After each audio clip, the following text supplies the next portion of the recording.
আসসালামু আলাইকুম সবাইকে। আশা করি আপনারা সবাই ভালো আছেন।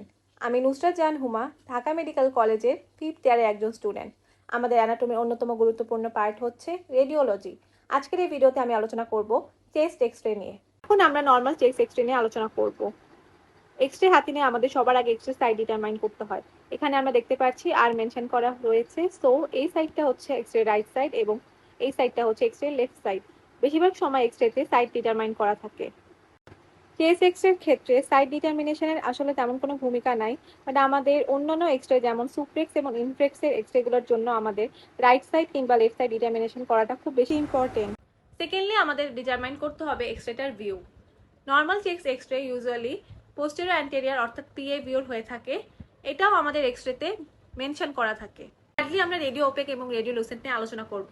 আমাদের এক্সরে ব্ল্যাক এরিয়াকে আমরা রেডিও লুসেন্ট বলি এবং এক্সরের হোয়াইট এরিয়াকে আমরা রেডিও ওপেক বলে থাকি। রেডিও লুসেন্ট অর্থাৎ ব্ল্যাক এরিয়াগুলোতে এক্সরের বিম খুব সহজে পাস করে, এজন্য তাকে রেডিও লুসেন্ট বলা হয়। রেডিও লুসেন্ট হচ্ছে সেই স্ট্রাকচারসগুলো যেখানে আমাদের এক্সরে বিমগুলো খুব সহজে পাস করছে। এখানে এক্সরেতে আমরা দেখতে পাচ্ছি আমাদের লাংস ব্ল্যাক কালার শো করছে এবং এখানে এক্সরে বিমগুলো খুব সহজে পাস করে এবং লাংস হচ্ছে রেডিও লুসেন্ট স্ট্রাকচার। অন্যদিকে আমরা দেখতে পাচ্ছি আমাদের বোনস এক্সরেতে হোয়াইট কালার শো করছে, কারণ এক্সরে বিমগুলো এখানে পাস করতে পারে না। সো আমাদের বোনসগুলোকে আমরা রেডিও ওপেক স্ট্রাকচার বলতে পারি। এভাবে আমরা রেডিও ওপেক এবং রেডিও লুসেন্ট স্ট্রাকচারগুলো ডিটারমাইন করতে পারি। আমি এখন এক্সরেতে শো করা বিভিন্ন ইম্পর্টেন্ট স্ট্রাকচারস নিয়ে আলোচনা করব। আমাদের রেডিওলজি এক্সামে বেশিরভাগ সময় আমাদের রিপগুলো কাউন্ট করতে বলা হয়। এখানে আমরা দেখতে পাচ্ছি আমাদের ফার্স্ট রিপ, সেকেন্ড রিপ, থার্ড রিপ, এভাবে আমরা অন্যান্য রিপগুলো কাউন্ট করতে পারবো। এক্সরেতে রিপ ডিটারমিনেশন বেশিরভাগ সময় জিজ্ঞেস করা হয়। এভাবে আমরা খুব সহজে রিপ ডিটারমিনেশন করতে পারি। এরপর আমরা হার্ট শ্যাডো এবং লাং শ্যাডো ডিটারমাইন করব। এখানে আমরা দেখতে পাচ্ছি এই টোটাল হোয়াইট রিজিয়নটি হচ্ছে আমাদের হার্ট শ্যাডো এবং আমাদের দুই সাইডে ব্ল্যাক রিজিয়নটা হচ্ছে লাংস শ্যাডো।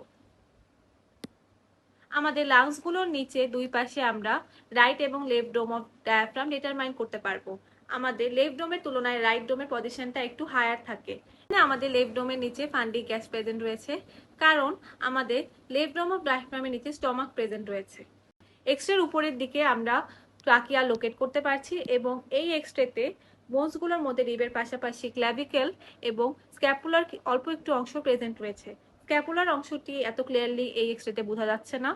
এখন আমি এক্সরেতে প্রেজেন্ট থাকা দুইটা অ্যাঙ্গেল নিয়ে আলোচনা করব। সেগুলো হচ্ছে কোস্টোফ্রেনিক অ্যাঙ্গেল এবং কার্ডিওফ্রেনিক অ্যাঙ্গেল। আমাদের কোস্টাল মার্জিন এবং ডায়াফ্রামের মাঝের অ্যাঙ্গেলটাকে বলা হয় কোস্টোফ্রেনিক অ্যাঙ্গেল এবং আমাদের হার্ট এবং ডায়াফ্রামের মাঝের অ্যাঙ্গেলটাকে বলা হয় কার্ডিওফ্রেনিক অ্যাঙ্গেল। এগুলো আমাদের এক্সামে লোকেট করতে বলা হতে পারে। এখন আমি হার্টের রাইট বর্ডার, লেফট বর্ডার এবং এগুলোর কন্টেন্ট নিয়ে আলোচনা করব। আমাদের রাইট বর্ডারের কন্টেন্টসগুলোর মধ্যে রয়েছে right brachiocephalic vein, superior vena cava, right atrium এবং ইনফেরিয়র ভেনা কাভা।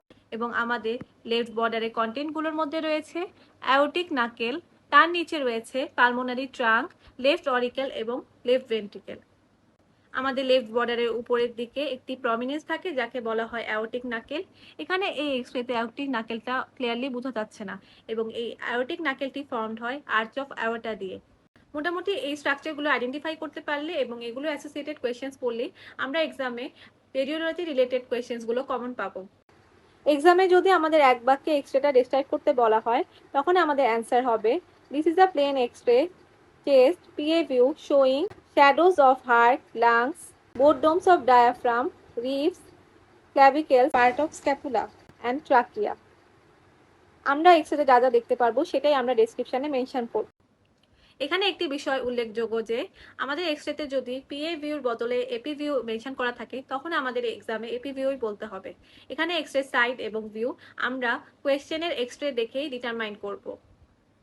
আমাদের আজকের আলোচনা এই পর্যন্তই। আসসালামু আলাইকুম।